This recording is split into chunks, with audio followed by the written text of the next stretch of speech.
Classes. आज हम polity के तीसरे लेक्चर को शुरू करने जा रहे हैं, जिसमें हम पढ़ेंगे संवैधानिक इतिहास। पिछली वीडियो हम पता कर चुके हैं कि संवैधानिक इतिहास के जो अधिनियम बनाए गए वो किस तरीके से बनाए थे, यानी ब्रिटिश पार्लियामेंट ने, ब्रिटिश संसद ने जो आपके अधिनियम की प्रारूपता रखी थी, अब उसको हम कैसे आगे बढ़ाते हैं। ठीक, तो यहाँ पर आपके लोगों के क्वेश्चन रहता है कि अधिनियम और विधेयक, दो डाउट रहते हैं कि एक तो है आपका अधिनियम और दूसरा क्वेश्चन रहता है विधेयक। ठीक, इसमें क्या अंतर है? तो आपको पता है कि जो अधिनियम है वो कौन बनाते हैं, अधिनियम कौन पास करते हैं? ब्रिटिश संसद पास करती है, ब्रिटिश संसद पास करती है। ठीक है, ब्रिटिश संसद के द्वारा अधिनियम बनाए जाएंगे। अब आपको यहां यह ध्यान रखना होगा कि जब कोई कानून बनाया जाएगा तो उससे पहले एक प्रस्ताव लेके आएंगे। ठीक है, तो ब्रिटिश पार्लियामेंट में पहले एक प्रस्ताव लाया जाएगा और उस प्रस्ताव पर चर्चा की जाएगी, उसे हम कहेंगे विधेयक। ब्रिटिश पार्लियामेंट में एक प्रस्ताव लाया जाएगा कानून बनाने के लिए, जिसे क्या कहेंगे? विधेयक कहेंगे। और ये विधेयक जब ब्रिटिश पार्लियामेंट से पास हो जाएगा, उसके बाद पास होने का क्या बन के आएगा? अधिनियम बनेगा, यानी एक्ट बनेगा। जब ब्रिटिश पार्लियामेंट किसी प्रस्ताव को पास करती है, पारित करती है, तब वह अधिनियम बनता है। ठीक है, तो ध्यान रखना होगा विधेयक और अधिनियम में क्या अंतर है। छोटी सी बात है, सिर्फ ये ध्यान रखो कि जब संसद में कोई कानून पास होता है तो अधिनियम कहलाता है, और पास नहीं होता है उससे पहले वह कानून एक विधेयक कहलाता है। ठीक, अब बात करेंगे कि संवैधानिक इतिहास 1773 से लेकर 1935 तक जो अधिनियम बनाए गए वो ब्रिटिश पार्लियामेंट ने कैसे बनाए थे। अब हमें यहां संवैधानिक इतिहास के जो अधिनियम है उनको दो रूप में पढ़ना होगा। संवैधानिक इतिहास को दो रूप में पहले पढ़ना होगा, ईस्ट इंडिया कंपनी द्वारा बनाए गए अधिनियम। अर्थात यहां ध्यान रखना होगा कि जो ईस्ट इंडिया द्वारा का मतलब है कि जो ईस्ट इंडिया की कंपनी जो अधिनियम लागू करेगी, यानी जो अधिनियम बनाए गए हैं उन्हें लागू करेगी। तो ठीक है, दूसरा है यहां पर ब्रिटिश क्राउन, ब्रिटिश क्राउन द्वारा। ठीक, अब ये कौन से अधिनियम है और ब्रिटिश क्राउन द्वारा कौन से अधिनियम लागू किए गए हैं? आपका पहला अधिनियम है 1773 से लेकर 1853, 1853, यानी जो आपका पहला अधिनियम बना रेगुलेटिंग एक्ट, रेगुलेटिंग एक्ट अधिनियम से लेकर 1853 अधिनियम तक जो अधिनियम ब्रिटिश पार्लियामेंट ने बनाए, जिसे किसने लागू किया था? ईस्ट इंडिया कंपनी ने लागू किया था। वो कौन से थे? 1773 से लेकर 1853 तक। ठीक है, यहां पर कौन से नियम अधिनियम थे? 1858 से लेकर 1947 तक।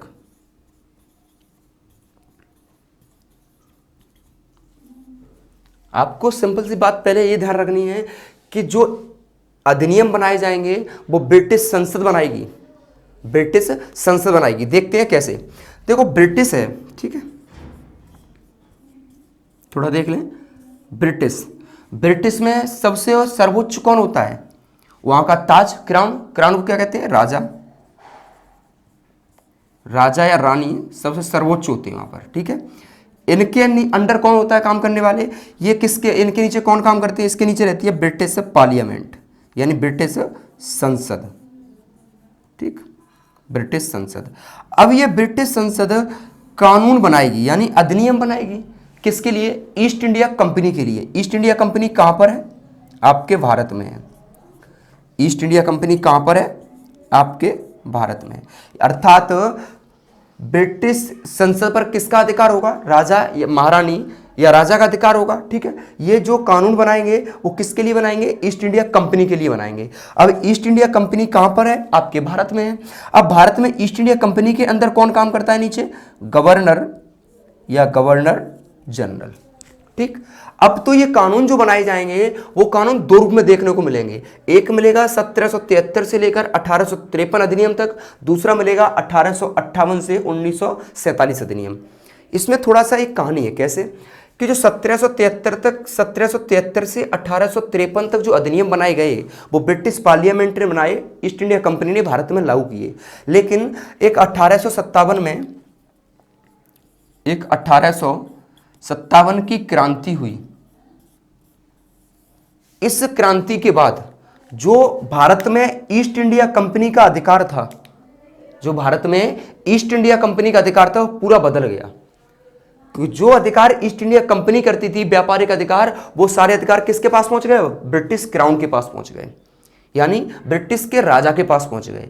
अब ईस्ट इंडिया कंपनी का अधिकार समाप्त हो गया। अब किसका रहेगा? राजा और रानी का अधिकार रहेगा। जो वहां पर अधिकार, जो वहां पर सर्वोच्च नेता होगा उसका अधिकार रहेगा, यानी जिसके ब्रिटिश संसद पर जो अधिकार करेगा उसका होगा। तो 1857 की जो क्रांति हुई उसमें पूरा बदल गया स्वरूप। तो उसमें बदल के आया कि अब जो 1858 से जो नियम और कानून भारत के लिए बनाए जाएंगे व्यापार करने के लिए या प्रशासन करने के लिए, उस पर किसका अधिकार होगा? ब्रिटिश क्राउन का होगा, यानी ब्रिटिश के राजा या महाराज, राजा या रानी का होगा। लेकिन यहां ईस्ट इंडिया कंपनी का अधिकार नहीं होगा। ईस्ट इंडिया कंपनी अब ब्रिटिश क्राउन के अंदर रहकर काम करेगी। पहले क्या था? पहले भारत में सबसे सर्वोच्च कौन था? ईस्ट इंडिया कंपनी थी। अब भारत में 1858 अधिनियम जो बनाए जाएंगे वहां से अधिकार किसका होगा? ब्रिटिश क्राउन का होगा। तो अब शुरू करते हैं कि 1773 में जो अधिनियम है, ये 1773 से 1853 तक जो अधिनियम है कौन कौन से पढ़ने को मिलते हैं। अधिनियम तो आपके ध्यान रखना, ईस्ट इंडिया कंपनी के द्वारा जो अधिनियम लागू किए गए वो 8 थे, 8 अधिनियम थे। यानी ब्रिटिश पार्लियामेंट ने जो अधिनियम बनाए थे वो 8 प्रकार के बनाए थे और इसे ईस्ट इंडिया कंपनी ने लागू किया था। देखते हैं कौन कौन से हैं। देखो, पहला एक जो अधिनियम लागू किया गया वो था आपका regulating act. Regulating act 1773। East India company के लिए जो ब्रिटिश पार्लियामेंट ने पहला लिखित कानून जो बनाया वो था 1773, जिसका क्या नाम था? Regulating act. दूसरा था act of settlement. Act of settlement 1781। तीसरा कौन था? तीसरा आपका आएगा पिट्स इंडिया एक्ट 1784। आगे फिर कौन सा आएगा? एक एक्ट और आता है, एक एक्ट आपका आएगा जिसे कहेंगे 1786 का अधिनियम।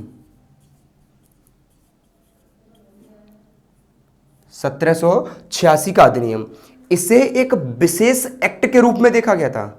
इसे एक विशेष एक्ट के रूप में देखा गया था क्योंकि इस एक्ट के समय हमें लॉर्ड कॉर्नवालिस की थोड़ी विवेचना देखने को मिलेगी। यहां पर जो ये नियम बनाया गया था, जो ये कानून बनाया गया था 1786 का, वो लॉर्ड कॉर्नवालिस के लिए अधिकार दिए गए थे, उसके लिए बनाया गया। ठीक है। इसके बाद फिर एक आएगा आपका, अब यहां से शुरू हो जाएंगे आपके चार्टर एक्ट। पहला चार्टर एक्ट आएगा चार्टर एक्ट 1793। दूसरा चार्टर एक्ट आएगा 1813। तीसरा चार्टर एक्ट आएगा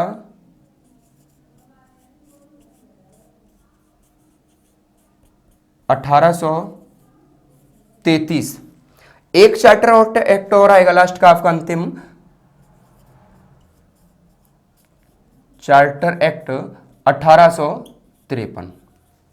अब आपको ध्यान रखना होगा कि ब्रिटिश पार्लियामेंट ने जो नियम बनाए और ईस्ट इंडिया कंपनी ने जो लागू किए थे वो कौन कौन से थे। तो देखना होगा कि 4 एक्ट जो आपके अधिनियम हैं, ये 4 जो अधिनियम हैं वो आपके साधारण अधिनियम होंगे। जो 4 अधिनियम ईस्ट इंडिया कंपनी ने लागू किए वो साधारण अधिनियम होंगे। पहला था रेगुलेटिंग एक्ट, दूसरा था एक्ट ऑफ सेटलमेंट, तीसरा था फिट्स इंडिया एक्ट, चौथा था 1786 का अधिनियम जो लॉर्ड कॉर्नवालिस के बारे में बात करता है। अब जो 4 आए, चार्टर एक्ट 1793, 1813, 1833 और 1853, ये चार्टर एक्ट थे। कितने थे? 4 थे। आपको पूछ लिया गया है काफी बार कि ब्रिटिश संसद द्वारा जो अधिनियम चार्टर एक्ट बनाए गए जिसे ईस्ट इंडिया कंपनी ने लागू किया था वो कितने थे? तो चार्टर एक्ट कितने थे आपके? 4 थे। 4 कौन से थे? साधारण अधिनियम थे। चार्टर का यहां जो मतलब होगा, चार्टर का मतलब आप समझ रहे होंगे कि चार्टर जो है वो एक अधिकार है, अपने अधिकार पत्र। तो पहले जो एक शासन करने के लिए जो सेटलमेंट साधारण एक्ट बनाए गए, उसके बाद जो साधारण एक्ट बनाए गए, उसके बाद जो फिर चार्टर एक्ट बनाए गए। तो आपको यह ध्यान रखना होगा कि ईस्ट इंडिया कंपनी ने कितने अधिनियम लागू किए? ब्रिटिश पार्लियामेंट ने जो कानून अधिनियम बनाए वो ईस्ट इंडिया कंपनी ने कितने लागू किए? 8 लागू किए थे। तो आप ध्यान रखना है कि ईस्ट इंडिया कंपनी द्वारा टोटल 8 अधिनियम लागू किए गए थे, जिसको किसने बनाया? ब्रिटिश पार्लियामेंट ने बनाया। 4 जिसमें चार्टर एक्ट है और 4 साधारण कानून है। अब दूसरी बात करेंगे। दूसरा है आपका ब्रिटिश क्राउन। 1857 का यहां आंदोलन हुआ और 1857 के आंदोलन के बाद जब अधिकार भारत में किसका हो गया? ब्रिटिश क्राउन का हो गया। अब ब्रिटिश क्राउन के द्वारा कौन कौन से अधिनियम लागू किए गए, आपको यहां ध्यान रखना है। द्वारा का मतलब यह नहीं है कि ब्रिटिश क्राउन द्वारा बनाए गए। अधिकार ब्रिटिश क्राउन का है, लेकिन कानून और अधिनियम कौन बनाएगा? ब्रिटिश पार्लियामेंट ही बनाएगी। ब्रिटिश पार्लियामेंट बनाएगी, लागू कौन करेगा? ब्रिटिश क्राउन करेगा। लेकिन 1857 से पहले कौन करेगा? ईस्ट इंडिया कंपनी करेगी। अब आपको यहां पढ़ना है कौन कौन से अधिनियम बनाए गए। पहला अधिनियम आया भारत शासन अधिनियम। भारत शासन अधिनियम कौन सा था? 1858। ठीक। इसके बाद फिर दूसरा परिषद अधिनियम।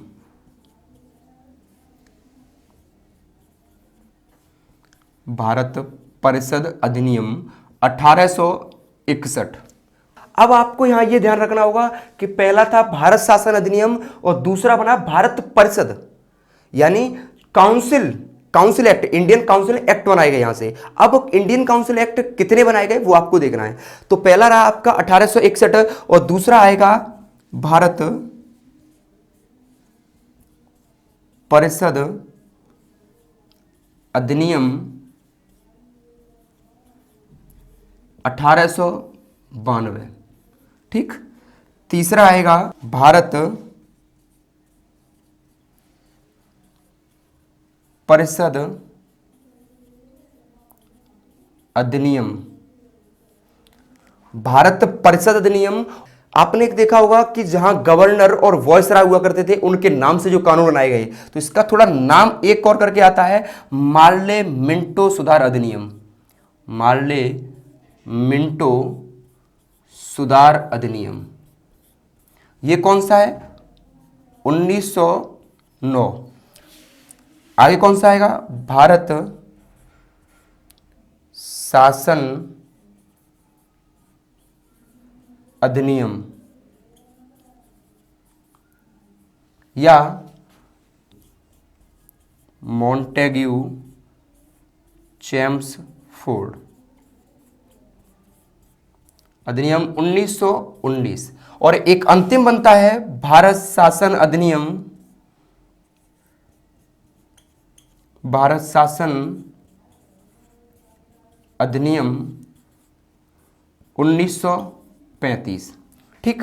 अब आपको यह ध्यान रखना होगा कि जो ब्रिटिश क्राउन के द्वारा अधिनियम बनाए गए उसमें इंडियन काउंसिल एक्ट कितने थे? तो आप ये देखें कि इंडियन काउंसिल एक्ट जो है वो कितने आपके? इंडियन काउंसिल एक्ट हैं आपके 3।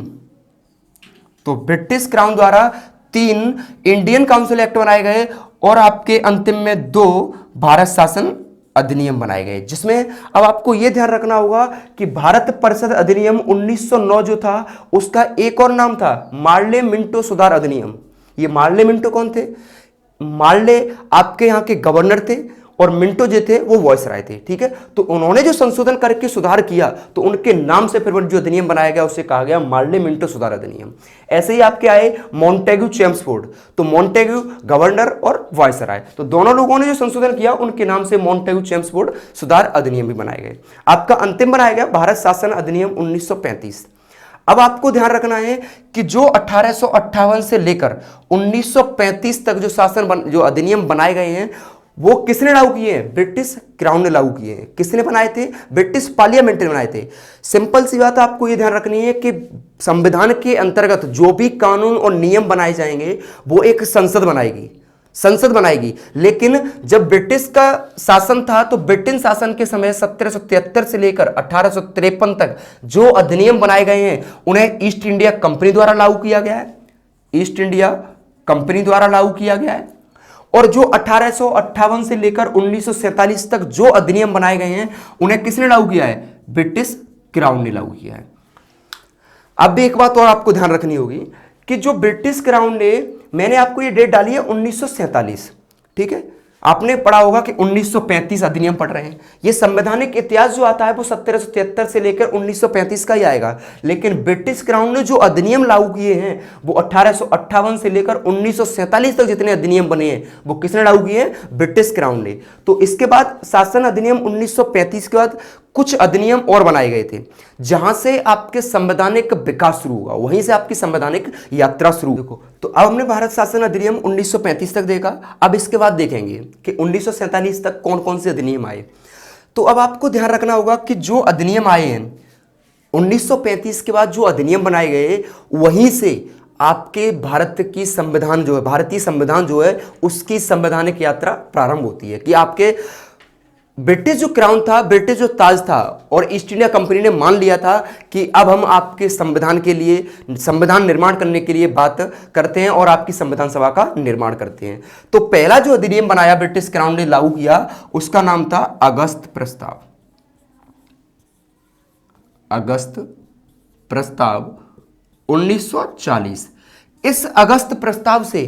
इस अगस्त प्रस्ताव को पास करने से ब्रिटिश संसद अर्थात ब्रिटिश क्राउन ने स्वीकार कर लिया था कि भारतवासियों के लिए भी एक संविधान होना चाहिए, उनका अपना एक अलग कानून अधिनियम प्रस्ताव होना चाहिए जिससे वो अपने शासन की व्यवस्था को बनाए रखें। और यहां से ब्रिटिश क्राउन भारतीय संविधान के निर्माण करने की संविधान सभा को स्वीकार करते हैं। अगस्त प्रस्ताव 1940 आया। इसके बाद एक अधिनियम और आएगा जिसका नाम है क्रिप्स मिशन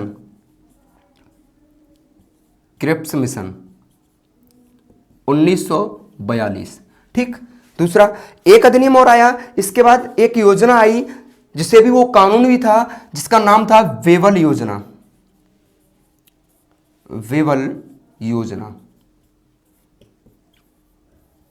अब इसमें एक डाउट रहता है कि जो बेबल योजना आई थी वो किस लिए लाई गई थी। तो आपको ध्यान रखना होगा कि जो बेबल योजना 1945 में जो नियम लाया गया था, कानून लाया गया था, वो क्रिप्स मिशन के लिए था। जो क्रिप्स मिशन में कुछ कानून अधिनियम बनाए गए थे, उनमें संशोधन किया गया था, उनमें कुछ नियम जोड़े गए थे, उसी के लिए हमने बेबल योजना 1945 का ये कानून लेकर आए। शिमला समझौता, जिसे पूना समझौता के नाम से भी जानते हैं आप लोग, स्ट्रीम पढ़ेंगे तो उसे पूना समझौता का नाम दिया होगा। शिमला समझौता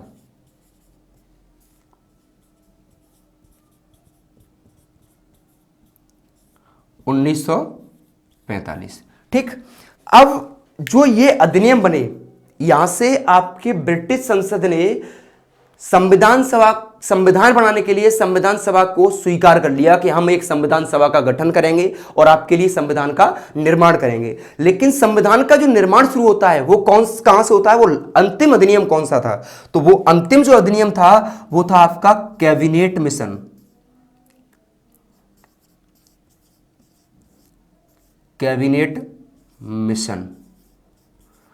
अब आप लोग सब लोग समझ में आ गया होगा कि हाँ, अब संविधान के बारे की बात शुरू हो गई है। अब यहां से संविधान का गठन शुरू हो गया है, क्योंकि हमें बेसिक बुक में देखने को मिलता है कि कैबिनेट मिशन से शुरुआत की जाती है संविधान की।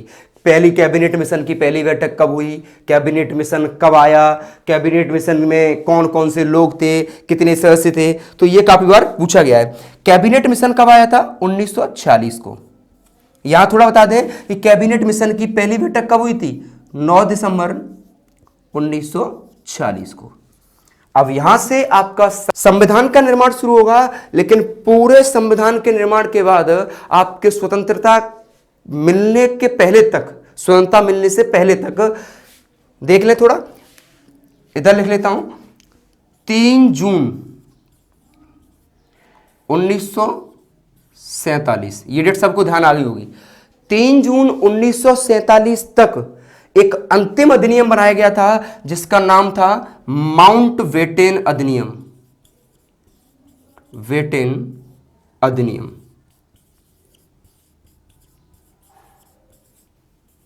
ठीक, अब आपको ध्यान रखना है कि ब्रिटिश क्राउन के द्वारा कौन कौन से अधिनियम लागू किए गए हैं। देखो, ईस्ट इंडिया कंपनी के द्वारा कौन कौन से अधिनियम लागू किए गए, इसमें जो हमें मोस्टली अपने पेपर के हिसाब से जो भी है आपको मोस्टली पढ़ना है, क्योंकि आपको प्रत्येक अधिनियम, प्रत्येक एक्ट नहीं पढ़ने हैं, सारे नहीं, इतना डीपली नहीं पूछा जाता है। ठीक है, तो जो हमें मोस्ट होगा हम उसी को पढ़ेंगे।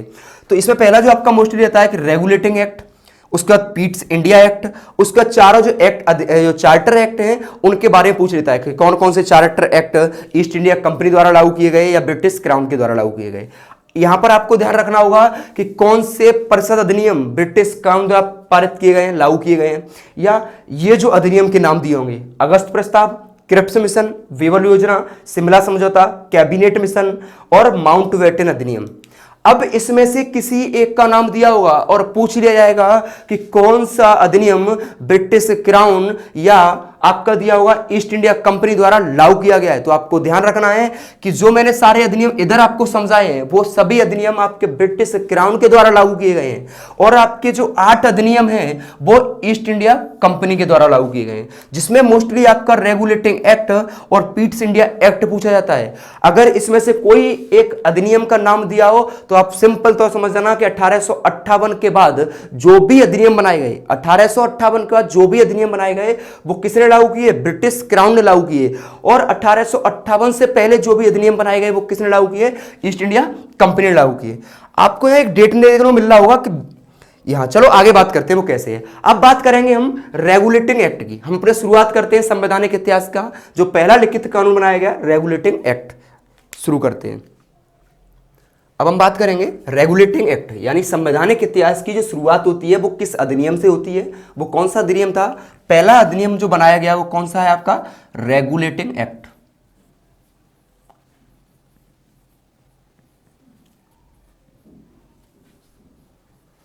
Regulating act 1773।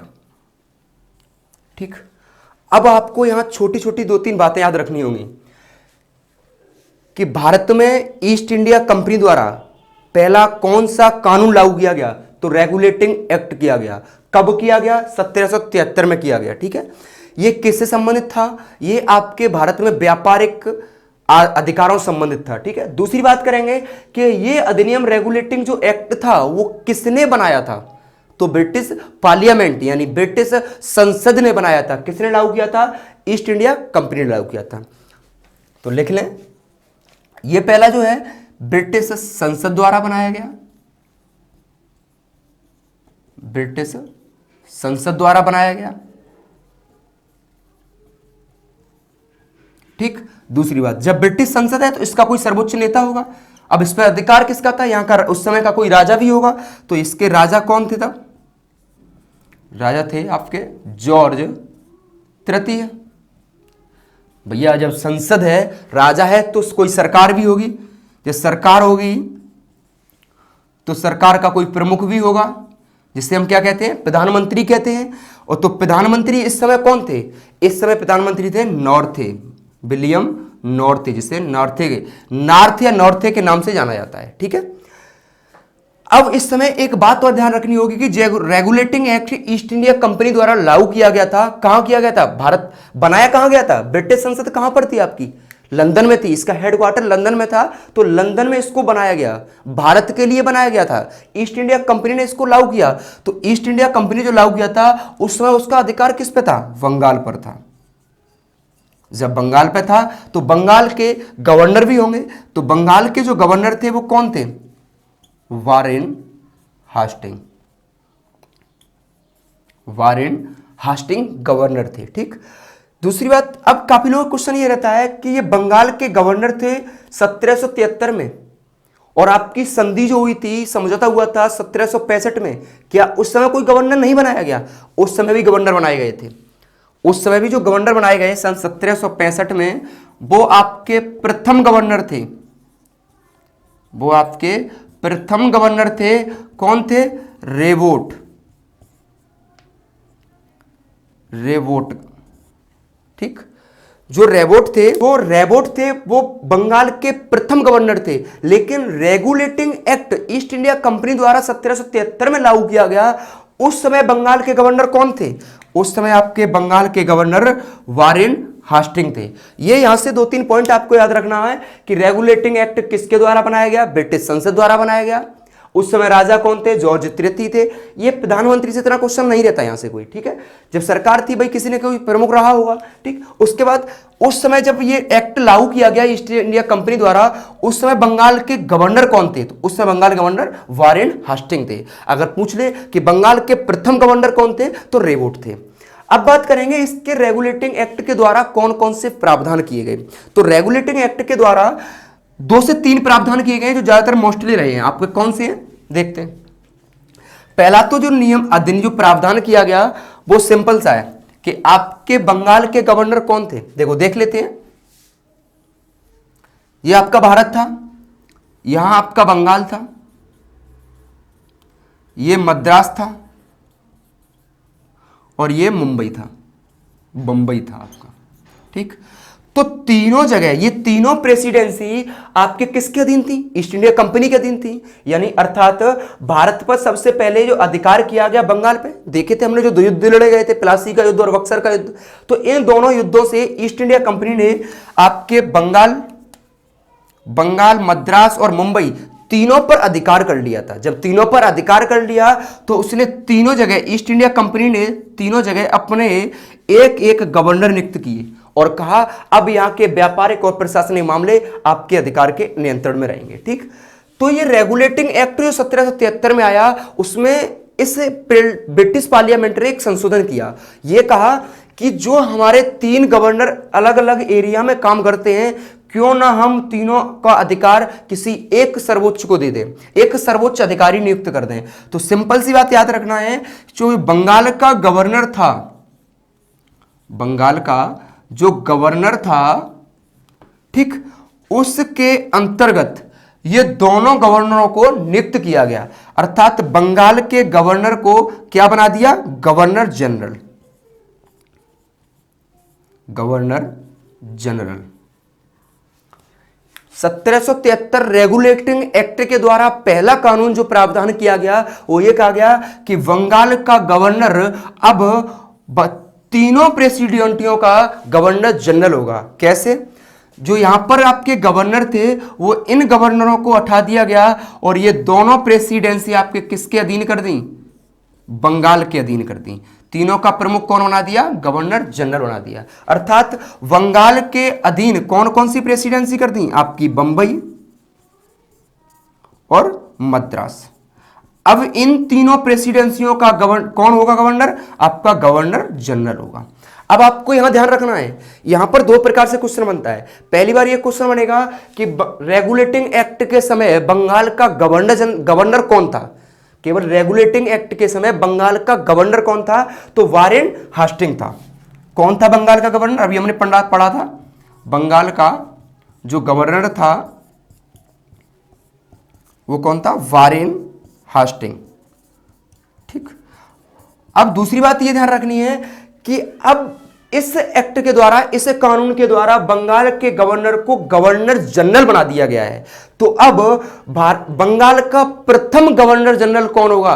तब भी भाइयों आपको ध्यान रखना है कि बंगाल का प्रथम गवर्नर जनरल वारेन हास्टिंग ही होगा, क्योंकि इसी के समय यह कानून नियम बनाया गया, इसी के समय ये तीनों प्रेसिडेंसियों को एक किया गया। तो जो गवर्नर था उसके हाथ में ही बंगाल का गवर्नर जनरल था और दोनों प्रेसिडेंसी किसके अधीन हो गई? बंगाल के हो गई।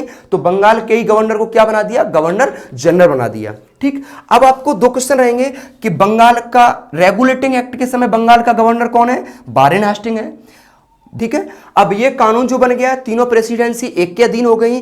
अब बंगाल का गवर्नर जनरल कौन होगा? वारेन हेस्टिंग होगा। तो ध्यान रखना, बंगाल का पहला गवर्नर जनरल कौन होगा? वारेन हेस्टिंग होगा। बंगाल का अंतिम गवर्नर कौन होगा? वारेन हेस्टिंग होगा। रेगुलेटिंग एक्ट के समय बंगाल का जो गवर्नर था, जिसे प्रेसिडेंसियों से पहले, वो कौन था? वारेन हेस्टिंग ही था। ठीक है। यहां पर एक क्वेश्चन रहता है आप लोगों के दिमाग में कि बंगाल के गवर्नर की बात हो रही है, गवर्नर जनरल की, अभी भारत की बात नहीं हो रही है। जो भारत का गवर्नर जनरल होगा वो विलियम बेंटिंग होगा। भारत का गवर्नर जनरल होगा वो विलियम बेंटिंग होगा, उससे हम अभी आगे पढ़ेंगे। लेकिन हमें आपको सिर्फ ये ध्यान रखना है कि अभी बंगाल के गवर्नर जनरल की बात कर रहे हैं, ना कि भारत के गवर्नर जनरल की, क्योंकि अभी पूरे भारत को हम किस नाम से जानते हैं? बंगाल के नाम से जानते हैं। ठीक। अब दूसरा प्रावधान कौन सा किया गया? एक तो आपका ये रहा कि बंगाल के गवर्नर को क्या बना दिया? गवर्नर जनरल बना दिया। अब दूसरा प्रावधान कौन सा किया गया उसे भी देखिए।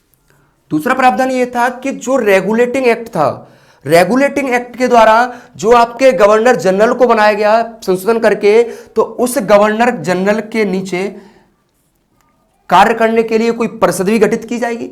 तो एक कार्यकारी परिषद बनाई गई, कार्यकारी परिषद बनाई गई, जिसका नाम भारतीय कार्यकारी परिषद कहा गया। कार्यकारी परिषद गठित की गई। ठीक। गवर्नर जनरल के लिए काम करने के लिए एक कार्यकारी परिषद का गठन किया गया। पूछा जाता है कि कार्यकारी परिषद का गठन किस अधिनियम के द्वारा किया गया है? तो रेगुलेटिंग एक्ट के द्वारा किया गया है। अब कार्यकारी परिषद गठित की गई तो इसमें सदस्य भी होंगे। तो पहली बार कार्यकारी परिषद में कितने सदस्य रखे गए? 4 सदस्य रखे गए। ठीक। ध्यान रखना है कि कार्यकारी परिषद में कितने सदस्य थे? 4 थे। ये किसके लिए काम करती थी? गवर्नर जनरल के लिए काम करती थी। ठीक है। और कार्यकारी परिषद का गठन किस अधिनियम के द्वारा किया गया? रेगुलेटिंग एक्ट के द्वारा किया। तो अगर आपको वीडियो अच्छा लगा हो तो जिस प्रकार से हम मेहनत कर रहे हैं आप लोगों के लिए लॉकडाउन में, उस प्रकार से थोड़ा हमारा सहयोग बनाए रखने के लिए वीडियो को लाइक करें, शेयर करें और सब्सक्राइब करें। अगर कोई आपका डाउट हो तो उसे कमेंट बॉक्स में क्लियर करें।